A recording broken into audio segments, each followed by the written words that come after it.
Hello everyone, welcome to the In the Newsroom. I'm Yoo Ji-hye, and you're joining me here at the Arirang News Center where it all happens. In the next half hour or so, we'll be bringing you the behind-the-scenes look on how we do, what we do, and bringing you the news from our own hands to your living room. And what better way is there but to meet our very own reporters? Let's go and see what they're up to. So these are rows of desks where our reporters come in every day and they work on their stories, as you can see. And I see one of my co-worker here.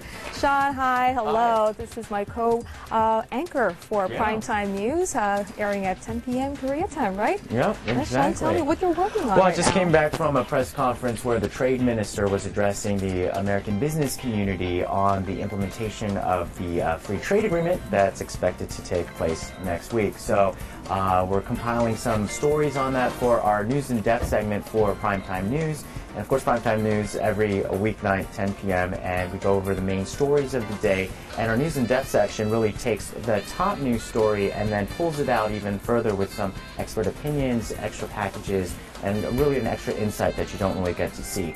So we're trying to get a little bit more perspectives to prepare for that for next week.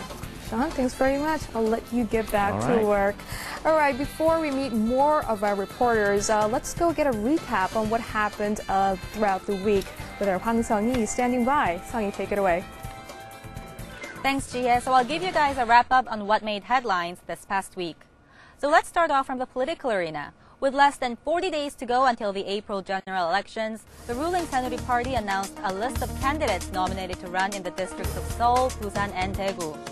The main opposition Democratic United Party, meanwhile, dismissed 6 incumbent lawmakers from running in this year's general elections. Rallies for North Korean defectors continued throughout the week here in Korea. Celebrities, politicians, and citizens raged on against China's policy of sending captured North Korean defectors back to their homeland, where they will face imprisonment and even execution. I'm sure you remember that free school lunch program was the biggest political hot potatoes in Seoul last year. While politicians and citizens still remain divided over the issue, this week the program expanded to students in their first year of middle school in the capital. In the economic front, China revised down its growth target for this year by half a percentage point to 7.5%. Now this is raising worries as slower growth by the world's second largest economy could affect countries around the globe.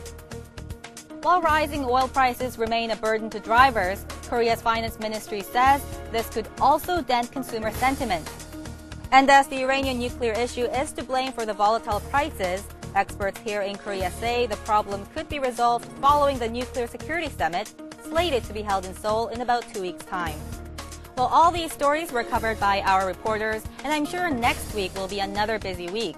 Well, that's all from me for now. Back to you, Ji-hye.